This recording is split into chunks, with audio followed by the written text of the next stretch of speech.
Welcome to this explainer. Okay, picture this.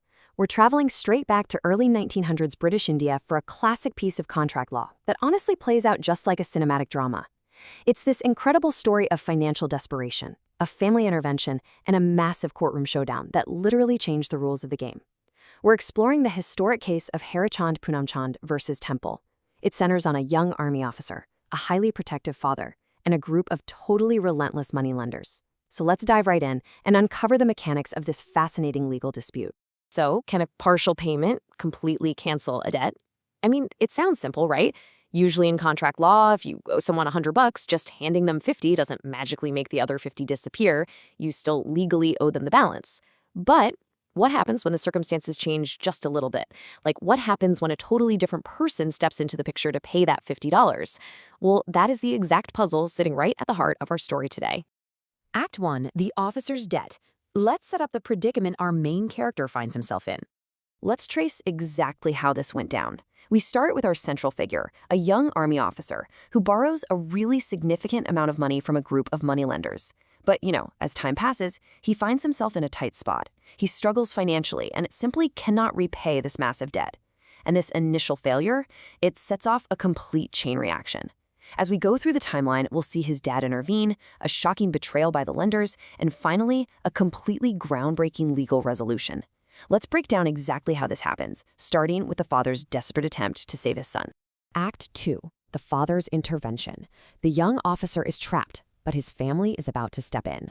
Seeing his son practically drowning under the weight of this financial burden, the officer's dad steps up. But here's the thing, he doesn't have the full amount to pay off the lenders either.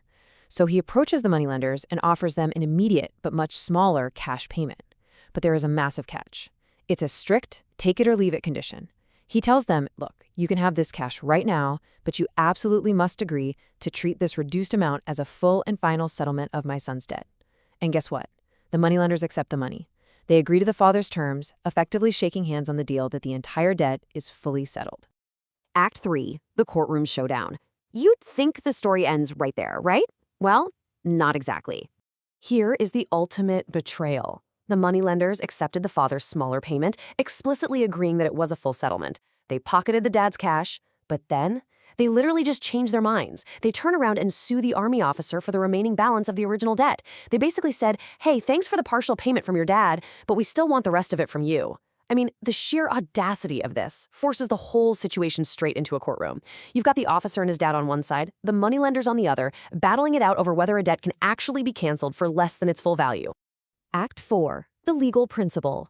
This is the climax, where the judge steps in to dissect the conflict. In the eyes of the law, one specific detail changed absolutely everything. The payment came from a third party, not the debtor.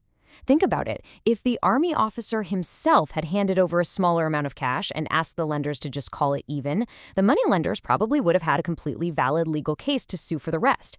But it wasn't the officer who paid. It was the father, an outside source, a third party who had zero legal obligation to pay those moneylenders a single dime. And that brings us to the judge's dramatic ruling, which basically drops like a gavel. Once creditors accepted that payment as full settlement, they could not later claim the balance. The court held that by taking the father's money under the highly specific condition that it wiped out the son's debt, a completely new arrangement was forged. If the moneylenders were allowed to sue the son anyway, it would essentially mean they were committing a fraud against the father. They took his money on a promise and then immediately tried to break it. Because of this, the judge ruled squarely in favor of the army officer. Now, to understand exactly why the judge ruled this way, we have to look at the invisible mechanics of contract law, specifically this concept of consideration. If you're studying law or honestly just someone who wants to know how everyday agreements actually work, these are the essential keywords you've got to take away from this case. We have debt and full settlement. That's the initial problem and the proposed solution. We have third party, the dad, who completely changes the dynamic, and contract law, the overall framework we're operating in. But consideration? That is the real magic word here. In law, consideration is the value exchanged in a contract. By stepping in with his own money when he legally didn't have to, the father provided brand new consideration, which made the agreement to cancel the rest of the debt legally binding on the moneylenders. Which brings us right to the core lesson of our explainer, third-party debt discharge. This is the legal principle that a creditor who accepts a reduced payment from a third party in full settlement completely cancels the original debt. The father basically acts as a legal shield. The exact moment the moneylenders accepted the dad's terms and pocketed his money, the original debt owed by the army officer just vanished. It was entirely, permanently discharged. Functionally, this just means the moneylenders cannot double dip. If a third-party payment is accepted in full settlement, it directly leads to no further claim. They absolutely cannot take the benefit of the father's financial rescue operation and then aggressively go after the son. The court completely blocked the moneylender's ability to sue for that remaining balance. So it all boils down to this definitive rule: third-party payment equals debt discharged. The case of Hirachand Punamchand versus Temple is a true cornerstone of contract law because it proves that, while you might be on the hook for what you owe, a well-structured agreement with an outside party holds immense legal power. If someone steps in to bail you out and the creditor accepts their money to clear the slate, that slate is officially wiped clean.